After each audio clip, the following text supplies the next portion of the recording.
الحمدللہ رب العالمین والصلاة والسلام علی سید الانبیاء والمرسلین اما بعد فاعوذ باللہ من الشیطان الرجیم بسم اللہ الرحمن الرحیم اہدنا الصراط المستقیم صدق اللہ مولانا العظیم۔ روحانی پاورفل وظائف میں سے آج ایک اہم سبق دوستوں کی نظر کرنا ہے، اور یہ ایک حکمت کا نسخہ بھی ہے جو دوستوں کی نظر کرنا ہے، اور ایک اسم اعظم کا ورد بھی ہے جو کہ کمر میں درد ہے، گھٹنوں میں درد ہے یا پھر جوڑوں میں درد ہے، ان کا ایک خاص علاج ہے جو بزرگان دین نے اپنی کتب کے اندر بھی تحریر فرمایا ہے، اور یہ دوستوں کی نظر کرنا ہے۔ ایک تو اس کا وظیفہ ہے، اور دوسرا ایک اس کا نسخہ ہے جو وہ نسخہ ہمارے ہاں ملتا ہے، اور وہ بھی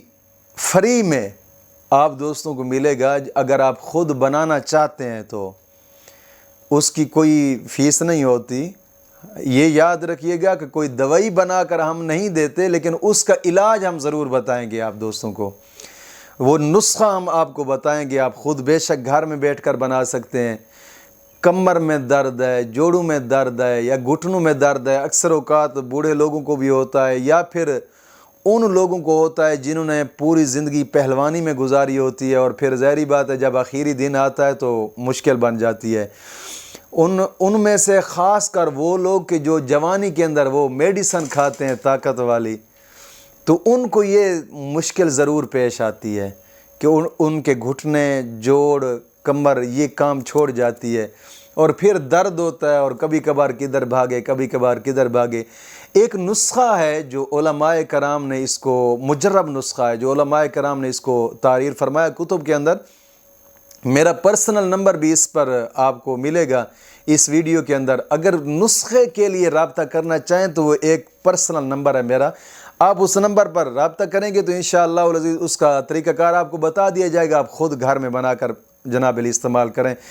انتہا درجہ فائدہ ہو۔ ایک ہی مرتبہ آپ استعمال کریں گے انشاءاللہ العزیز، دوبارہ درد نہیں ہوگا، ہمیشہ کے لیے درد ختم انشاءاللہ العزیز۔ لیکن جو کرنے والا آدمی ہے وہ نمازی ہو، پرہیزگار ہو، متقی ہو، جھوٹ سے، غیبت سے، گناہوں سے پرہیز رکھتا ہو۔ یاد رکھیے گا کہ جب انسان اپنے رب کی بارگاہ میں جھک جاتا ہے نا، گناہوں سے پختہ توبہ کرتا ہے، رب کی بارگاہ میں جھک جاتا ہے، مولا کریم اس کے ہاتھوں میں بھی شفا ڈال دیتا ہے، اور اس کی زبان میں بھی شفا آ جاتی ہے۔ کوشش کریں، کرنے والا جو نسخہ بنانے والا آدمی ہے وہ اس طرح کا ہونا چاہیے۔ اور وظیفہ اگر کرنا چاہیں تو یہ وظیفہ ہی ایک کمال قسم کا ہے، کمال ہے،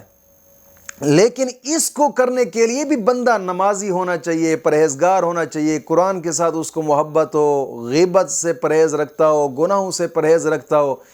یعنی کہ پرہیزگار آدمی ہو۔ اگر وہ وظیفہ بھی کرے تو پرہیزگاری ہونی چاہیے۔ ایسا نہیں ہے کہ جناب علی آپ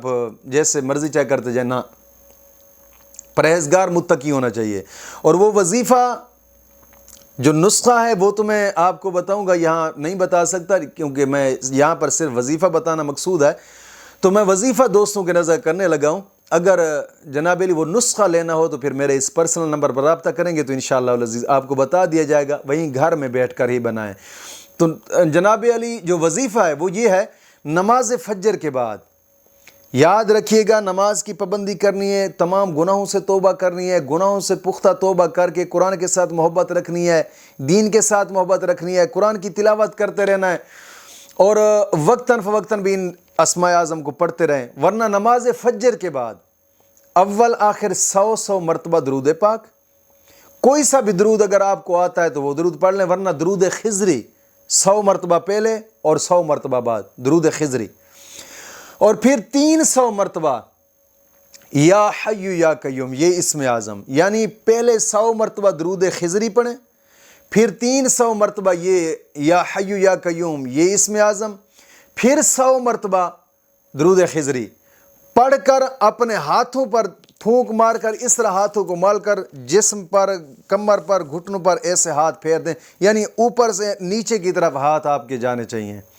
اور یہ وظیفہ جتنے دن آپ کرنا چاہیں بے شک کریں، لیکن جو نسخہ ہے وہ صرف ایک مرتبہ کریں گے، ہمیشہ کے لیے انشاءاللہ درد ختم ہو جائے گا، ہمیشہ کے لیے۔ اور یہ جو وظیفہ ہے آپ اس کو کرتے رہیں تو انتہا درجہ آپ کو فائدہ دے گا۔ اگر ایک دو مرتبہ ایک ہفتہ کریں گے تو انشاءاللہ اللہ رب العزت کی بارگاہ میں پختہ امید ہے انشاءاللہ یہ درد ہمیشہ کے لیے ختم ہو جائے گا انشاءاللہ العزیز۔ مولا کریم دین متین کی سمجھ عطا فرمائے۔